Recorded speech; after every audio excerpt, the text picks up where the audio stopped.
Saturday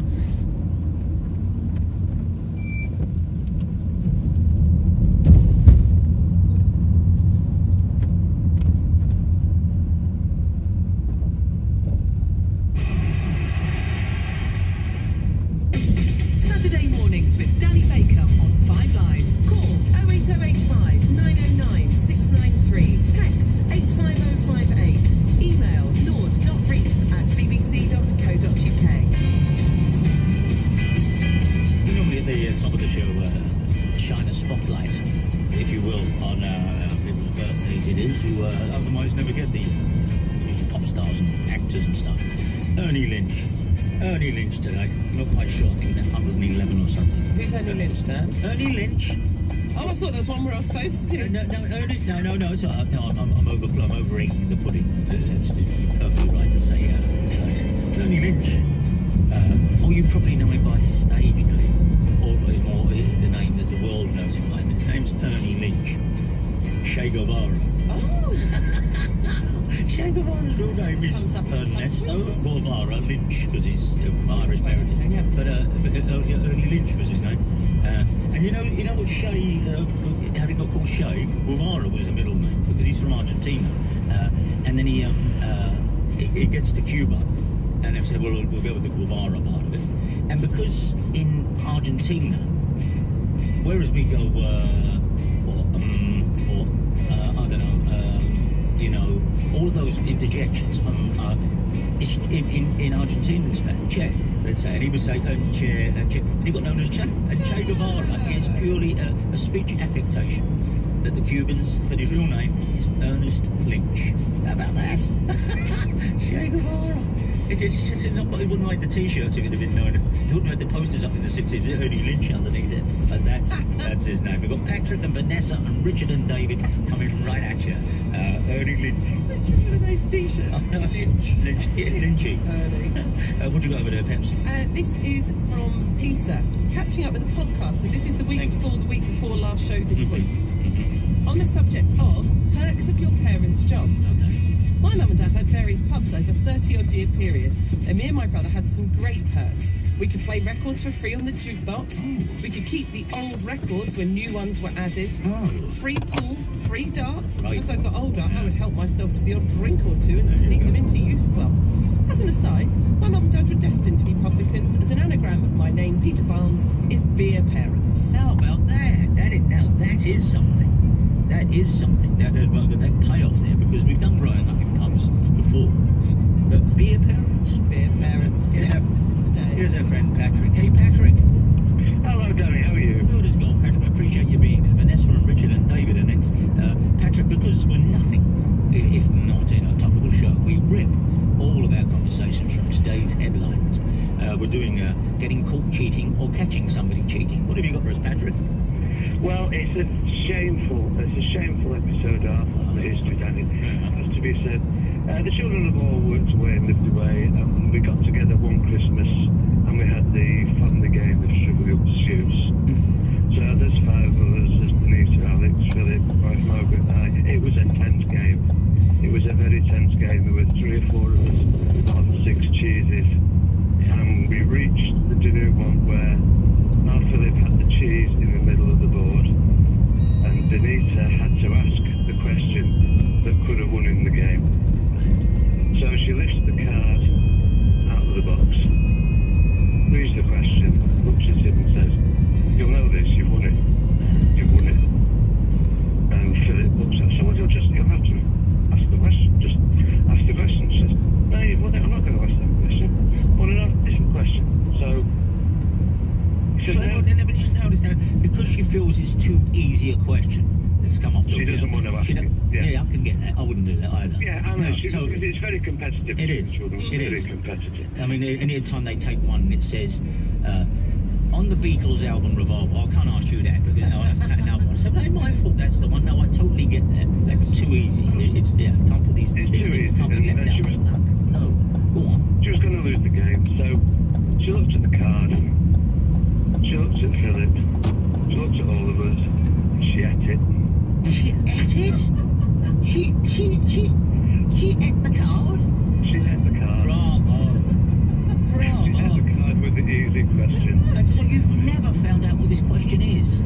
It did later. It later transcribed. It was the year of the Apollo moon landing. No, you can't undergo no trivial pursuit with that. That's not trivial. That's not trivial. That's like asking your mother's name. That is not trivial. I'm with you. But to eat the card, wow. Yeah. What a woman. I know. She's a hell of a woman, and wow. it was the most blatant cheating. And That's not cheating. No, that is magnificent. rather than give your brother the satisfaction of winning, you eat the card. And I like to think she pulled out a cruet and put a little salt on it. Yeah, if you know what that is, that's frustration. Thank you very much indeed, Patrick. That's wonderful. Coming to you, Vanessa, what you got there, Peps? This is finding fish. Finding fish in unusual places. This is a great fun. Now, the email address is Andrew and Lorraine, and I have no idea which. This is Andrew or Lorraine. When my youngest daughter was about 2, my dad took us to a garden centre with an animal section, thinking she would like to see the rabbits and hamsters. Instead, she was entranced by the huge tanks of goldfish. Each tank with different fish, from tiny ones to those around 2 inches, through to some around 6 inches long. She was stood between us, and stupidly we took our eyes off her, in which time her hands were in the tank catching fish and shoving them in her coat pocket. No! We only noticed what she'd done when we saw her shoes and trousers were wet. My dad and I had to frantically pull 8 fish out of her nuggets and put them and the fluff they were covered in back in the tank. By this time, we'd gained quite an audience, and the 3 of us had to beat a hasty retreat. 25 years later, I still feel a bit shifty around fish. Yeah, that's a beautiful story. How about that? Put him in the pockets. Just before we come to Vanessa, obviously I'm playing Jaws in the background here. Now, I read in the week that the lead instrument on this is a tuba. It's not, is it? That's a cello or something. Yeah. Viola, cello, something like that. Listen to it's coming right to you, Vanessa. 1 second. It said in the week the lead instrument on maybe when it gets going is a tuba. There's something being sawed there, isn't there? Watch where it starts.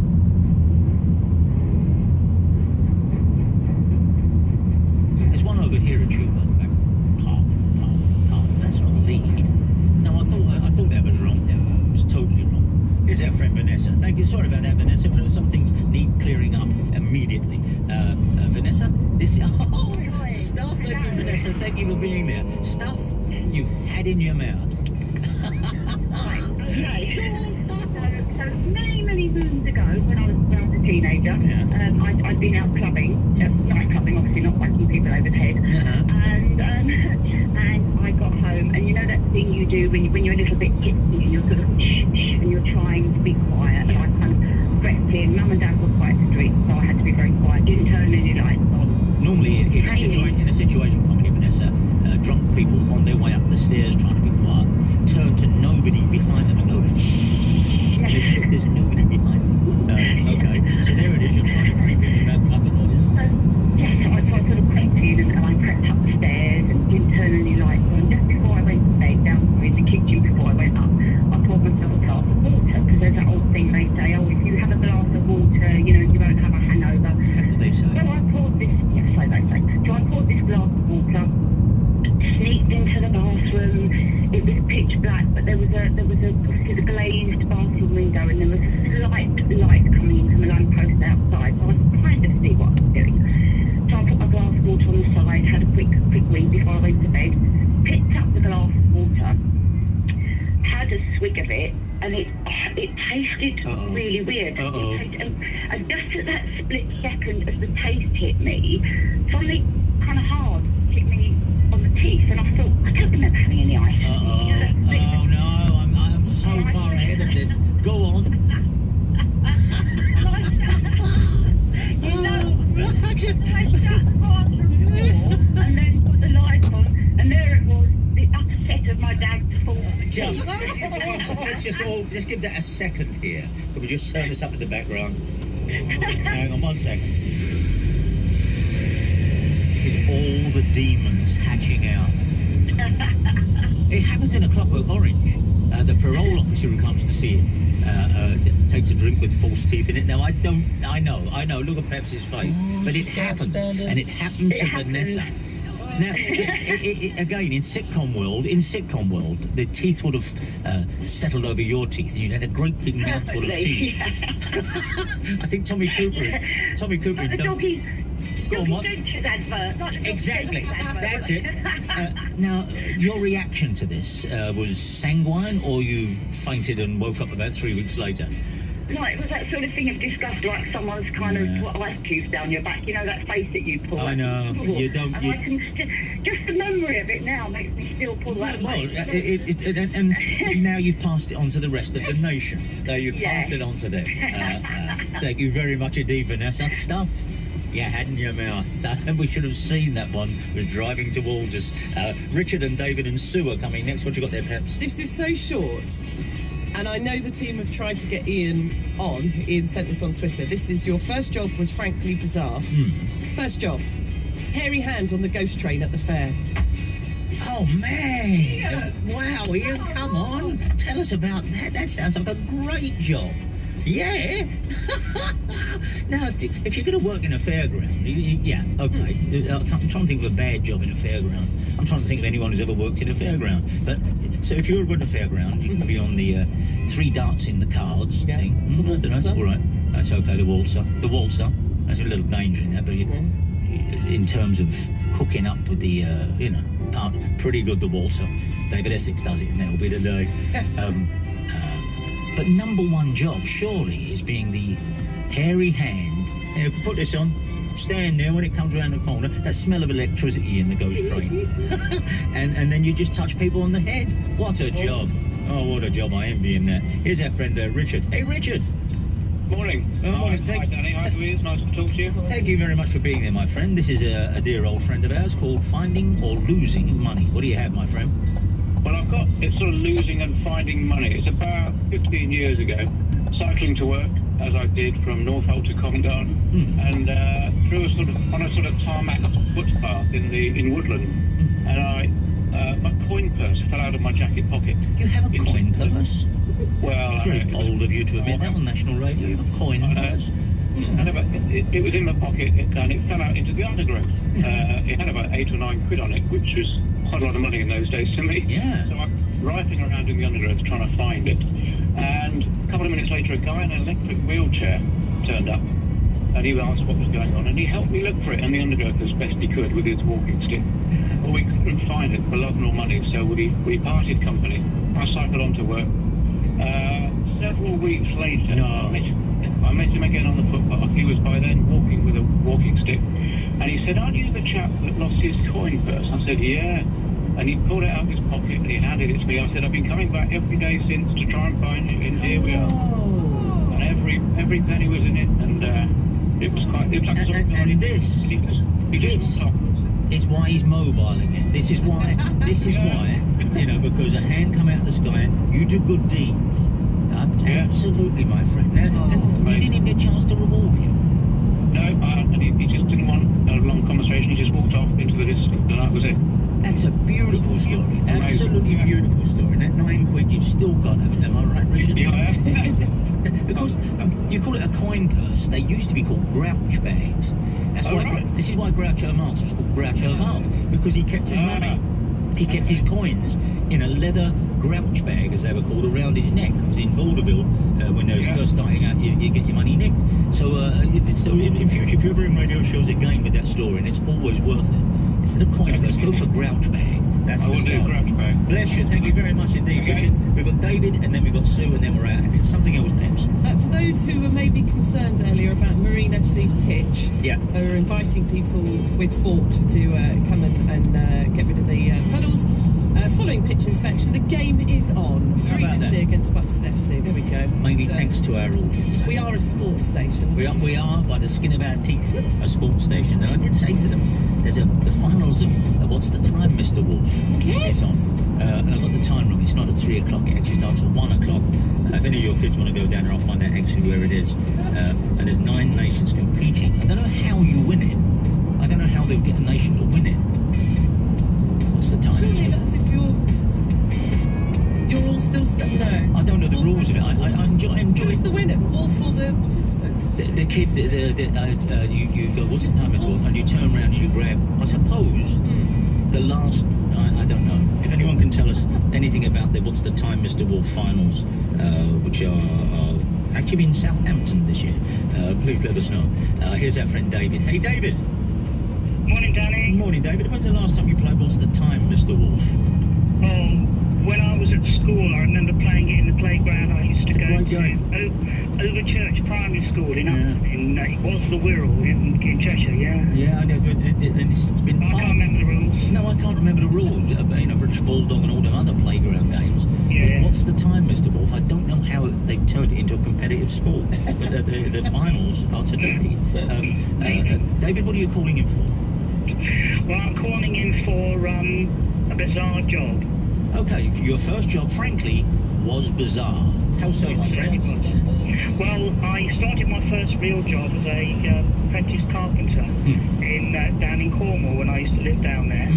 And I turned up at work, which was right in the middle of Cornwall in a village called Stithians, in a 2-storey corrugated iron-covered workshop. And I think I was the first apprentice that Ray, the carpenter, the joiner, had ever had. And so he said to me, it's the workshop, show me round and all that sort of thing. And he said, where are your tools? And I said, well, I haven't got any tools. Because when you start a job, as a carpenter, you haven't earned any money.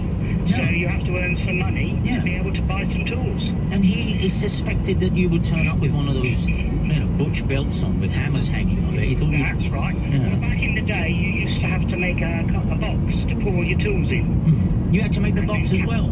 You have to make the box, With put all what? You your haven't tools got in any it. tools. Exactly. It seems like cruel and unusual punishment, all of this. Yeah. And then when you did have some tools, you put them in there and you take them around to wherever you're working. So very reluctantly, because as you know, tradespeople, they're very reluctant to lend anybody else any of their tools. He reluctantly lent me a hammer. Right, just a hammer. Just a hammer. Right. Just a hammer. That's the only tool I had. Now, I think He said, you see that tree over there? Off you go. Yeah. Well, no, he didn't. What he said was, see that pile of bent nails? Oh. What I want you to do, I want you to straighten all those bent nails and put them in that row of boxes, depending on what size the nails are. Now that seems to be a supremely satisfying job. I'd be terrified, it'd hand me a spirit level on a plumb line and tell me to get about, And did you do that? I did that. I got all the nails, I hammered them on the edge of the metal bit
my teeth were in that.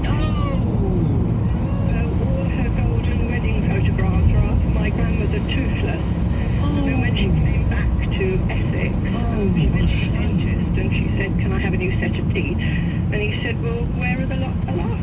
And she said, "Somewhere between Stilton and Newport."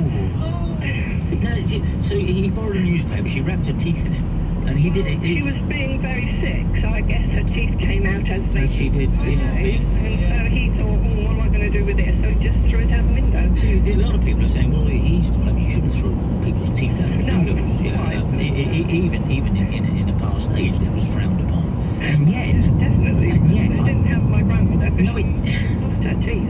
And yet, I'd like to think, in a perfect world, Sarah, when we come to write this as a screenplay, and we will, I'd like to think that as that train was hurtling through whatever village it was passing, there was somebody in their garden, down on their knees, saying, "Oh Lord, I am toothless. Please help me in this." And then, out of nowhere, the teeth arrived, and they have been telling that story for years. It's like Noel Edmonds says: "You pray to the universe, it will happen." And let's hope your grandmother's teeth gave pleasure. Wash them. Oh, we've heard that this morning. Bless you, Sarah. That was Sue. Sorry, I do apologise, Sue. And now here comes Sarah very quickly before the end of the show. Sarah. Hello. Sarah, thank you very much for being there. We haven't much time, but there's time for this. Giving someone completely the wrong information. What have you got? So just very, very quickly, family on holiday in Venice, arrived there to find that all the water taxis were on strike. Not working, had to walk around the whole of Venice all day, very tired. Found a French couple looking at the taxi timetable, and I went up to them and I thought I'd help them out, explain that the taxis were on strike. And in my best French... Sockets, hockey gold medalist Kit Richardson, Walsh cricketer Charles Diagonal, comic Ellis James and journal Jim White up for the fight, Anthony Joshua, cheating Australians and bizarre football friendlies, all up for debate over the next 60 minutes ahead of a big day of sport. Kicking off right here, it's live, it's Fighting Talk on 5 Live.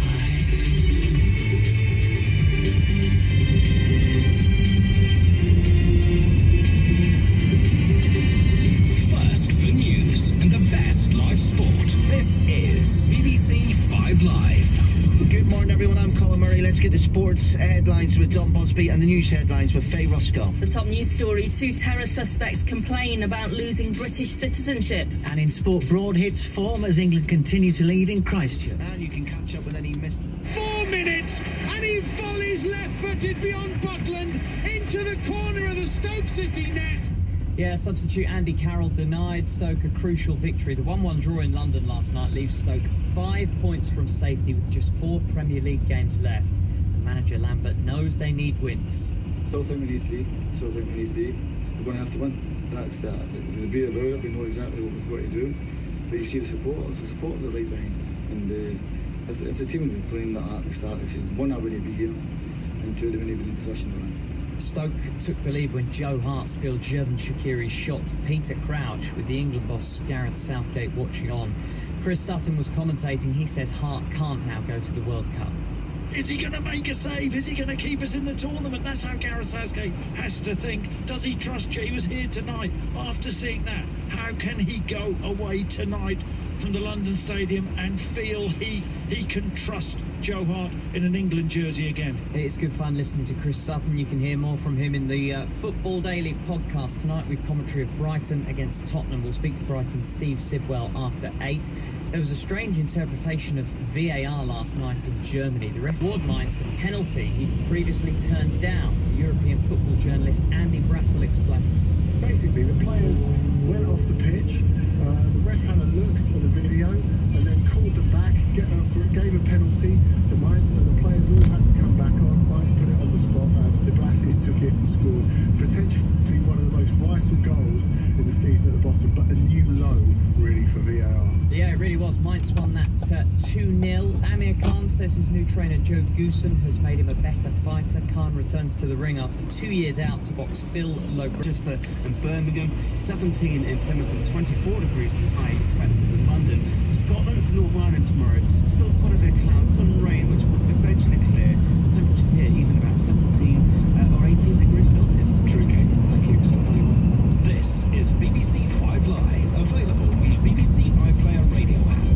5 Live Breakfast with Nicky Campbell and Rachel Bird. This is interesting on the news. Could a plastic-eating enzyme revolutionise the way we recycle? At 7:41, let's talk about it. Lots of this morning's papers are hailing this as a real scientific breakthrough. One of the men behind it, Professor John McGeehan from the University of Portsmouth. Good morning, Professor. Good morning. Tell us more about it. Tell us all about it. Well, we've got a really exciting discovery. We're following some news that came 2 years ago from Japan, where they found a bacteria that in a plastic recycling plant that actually eats plastic, which is really exciting. And what we've done is, using the diamond light source, we've managed to actually characterise this enzyme. So just in the same way that you put an enzyme in your biological washing powder to digest stains, these enzymes have the potential to digest plastic, which of course is a huge global problem. It goes in as plastic. What does it come out as? So it comes out as the original building blocks, which means you can actually make brand new plastic from it without having to dig up more oil, which is really part of a sustainable economy, and that's what we're really after here. Can we put them in the sea? No, we still need to collect all that plastic waste, and we still need to stop putting plastic waste into landfills and into the sea. So it's part of the big problem, but everyone's responsible here, not just the scientists. All the public has a real job to play here in really reducing the pollution that's going in. How did you discover it, John? Really exciting. We've got a team of 21 scientists from the University of Portsmouth, America, Brazil. It's a real collaborative effort, and basically we've been able to pull out this enzyme from the bacteria, and using the amazing X-rays at the diamond light source, we're able to solve the 3D structure. So really exciting, because that gives us the potential now to make it faster and actually design a process that we can digest plastic on an industrial scale. Well, the thing is, it's human ingenuity and together with the profit motive are the thing. We'll take a large vat, we'll throw the plastic in there, we'll pour in the enzyme, and then we'll make the building blocks back again. So a real sustainable solution to this problem. That was fascinating. Thank you very much indeed. Well, thank you for having me on. Professor John McGeehan. It's 7:44. Single parents are struggling, in some cases, to feed themselves and resorting to selling household items to make ends meet because of a much tougher regime of benefits sanctions under Universal Credit. Now, this is according to the Gingerbread Charity. They also say Universal Credit doesn't take into account the pressures facing single parents at work, like finding affordable childcare and being asked to work flexible hours and weekends. All of this means that 1 in 7 single parents on benefits has faced a financial penalty. Sarah is a single mum, joins us now. Morning. I think childcare was a problem for you, especially in the holidays, so you decided to change your working hours. Tell us what happened. Yeah, so I started a new job in June, which is... Sarah, I'm just going to get you to move in slightly closer to the microphone if I can. Thank you so much. Can you hear me a bit better now? Perfect, yeah, carry on, sorry. That's fine, yeah, so I started a new job in June, and that's just when the school holiday, summer holiday started as well. So settling into the new job, I found it quite difficult juggling childcare.